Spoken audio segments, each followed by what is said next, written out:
Hello, my name is Andy and I am the Village Idiot. I'm armed with a car and a GoPro and an unhealthy amount of time on my hands. I'm using that time to attempt to visit every civil parish in England. You're watching the Lichfield series, a district of Staffordshire containing 28 civil parishes of England. It's a gorgeous area too, so let's see which bit we're admiring today. Welcome back to Lichfield, everybody, and here in this episode they've sent a welcome committee. I haven't got any food, people. You're gonna have to wait for the farmer to come, I'm afraid. Okay, so where are we? We're in a place called Harlaston today, but I'm beginning this episode out to the west of the main village because this is an area called Haselour or Haselour. And I was hoping to get access to Haselour Hall here, but unfortunately I can't. That means this video is going to start with the special section. Otherwise, it's just a nice walk around the parish of Harlaston.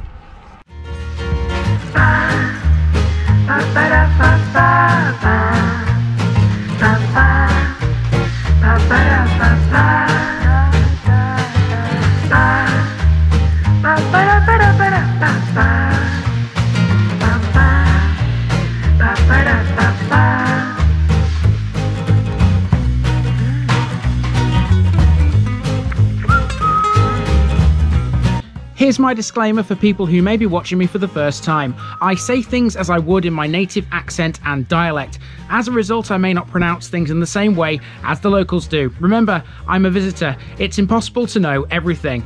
Leave me a comment, spin me a like, and bash that subscribe button. Let's get to today's parish video.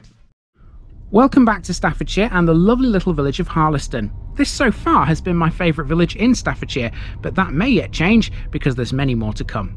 The name Harlaston comes from Old English and means either Heoruwulf or Heorulaf's farm. Described by some as a sleepy village, Harlaston is anything but. It has a thriving community brought together by its two communal buildings, the village hall and the Church of St Matthew. The village hall used to be the school, one of two buildings in Harlaston that can claim to have been an educational establishment. The village has one pub, the White Lion, although historically it may have had two of those as well. Main Road, the street upon which the pub stands, used to be a toll road, and it was the licensee's job to collect tolls from passing travellers. Harlaston has a plethora of fabulous old buildings, but none more charming than the early 17th century Manor Farmhouse, easily one of the best buildings I've encountered in Staffordshire so far. The parish also includes Haselour, which sports its own historical buildings. Industrially, farming is still very much the order of the day out here, and if you know where to go, you can see just how big it is, literally. Harlaston is a conservation area and it's won the Staffordshire Best Kept Small Village Award 5 times. Let's have a walk around it and see exactly why it did.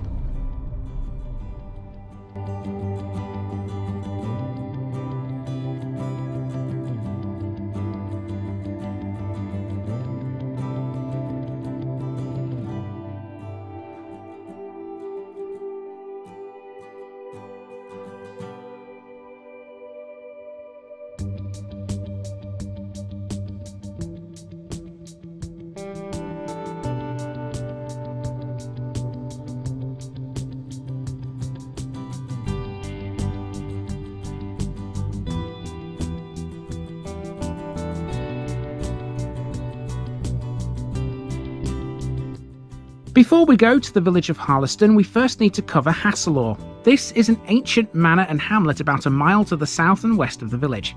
The name Haselour comes from Old English and means Hazel Ridge. For local government purposes, Haselour was an extra-parochial area until 1858, and in 1934 it was incorporated into Harlaston.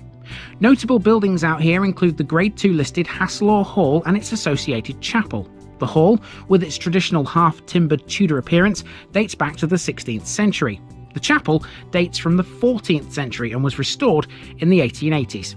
In 2020, both the hall and chapel were on sale for a combined sum of £2.9 million. Haselour once had a railway station too. Originally named Haselour, it was opened by the Midland Railway in 1850. It became known as Elford Railway Station and closed in 1952, despite a petition from over 100 locals to keep it open.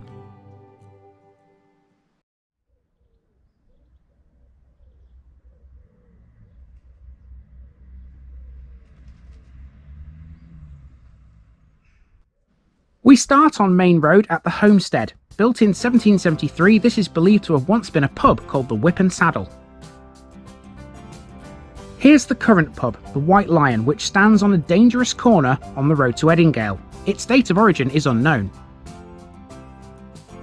1851 is as far back as its history can be traced because of a flood at the brewery which destroyed all of its historical records.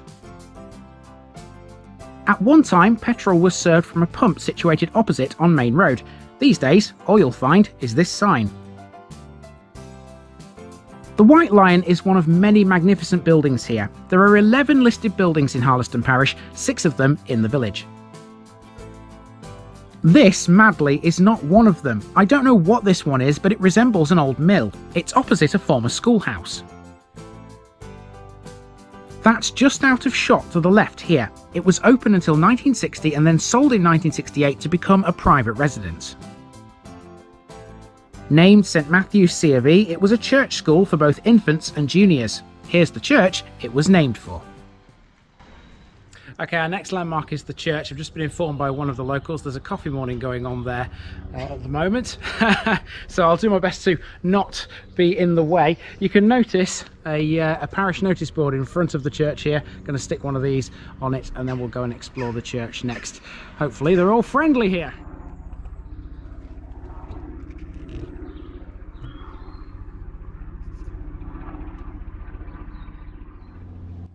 Harlaston's phone box opposite the church is a listed building. This one's been turned into a book exchange now.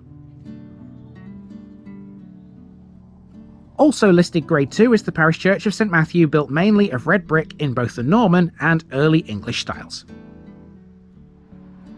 St Matthew's has a tower with 3 bells and a clock. The upper part of the tower is half timbered, which is unusual for Staffordshire. Little is recorded about St Matthew's Church prior to 1845. Before that time, Harlaston was a chapelry to Clifton Parish. It has been suggested that Harlaston's church history goes back to the 11th century. Its small spire was added in the 19th. Kelly's Staffordshire Directory in 1924 suggested St Matthew's could even be Saxon in origin. This current building, though, is obviously much newer. Running alongside St Matthew's is a street named Churchside. I mean, there's no real mystery behind that name, right? The old rectory, also alongside the church, dates from 1842. It's a 6-bedroom property and one of Harlaston's biggest to boot. Well, the locals certainly are friendly around here. The postman has just said hello to me. You don't get that everywhere, I'm telling you.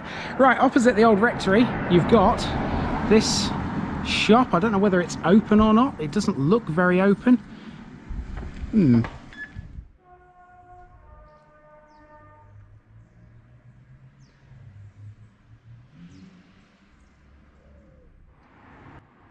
Next to pass is Harlaston House, a grand impressive dwelling, but it's the building next door that's Harlaston's pride and joy. Dating from 1600, this black and white timber frame building is the gorgeous Manor Farmhouse, a Harlaston icon. Following it is a collection of houses all built in the same style as the road starts to dip downhill slightly towards Haselour. We already know there's a strong local community here. On the roadside, one member was giving away some free cooking apples. As you reach a big barn on the right hand side, civilization comes to an end. Opposite this is a path that takes you to Manor Lane. Gotta tell you, I'm really enjoying this one. Locals are friendly, the buildings are gorgeous, and the route is perfect because there's plenty of these helpful little snickets which take you between streets, and that makes my job so much more simple. And this one takes me down to the village hall, which is our next major landmark.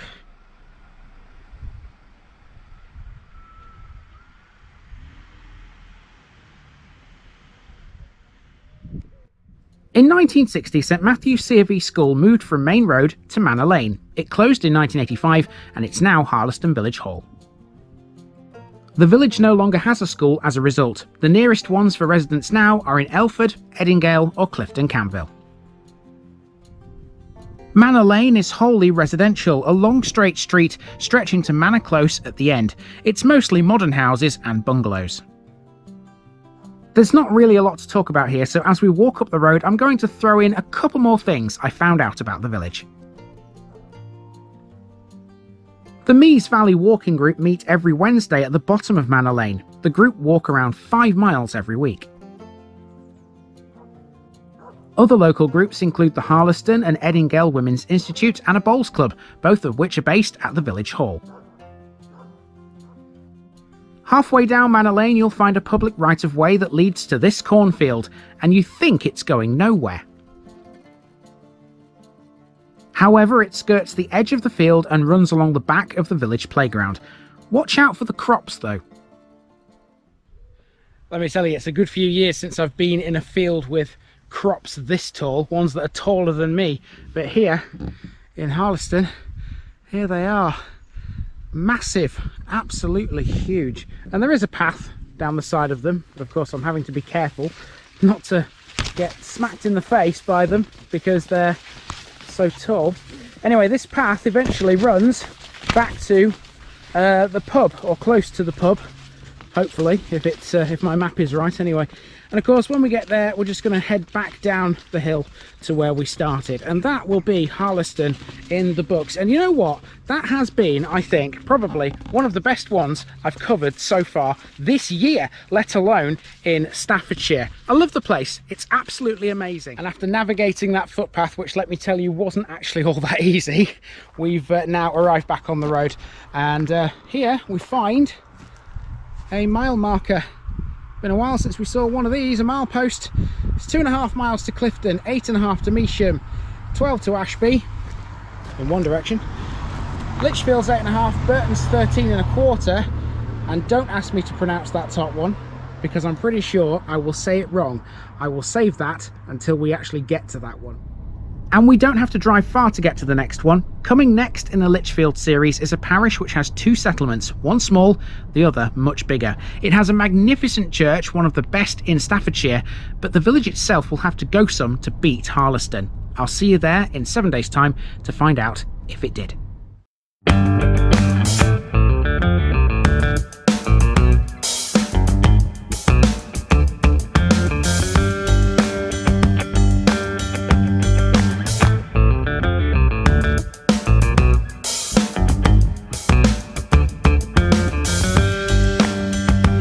Thanks for watching this video, folks. Don't forget to like this episode if you haven't already. It really makes a difference with YouTube. If you're new here, subscribe to the channel for more videos like this, and give us a share too if you've got friends who'd like it.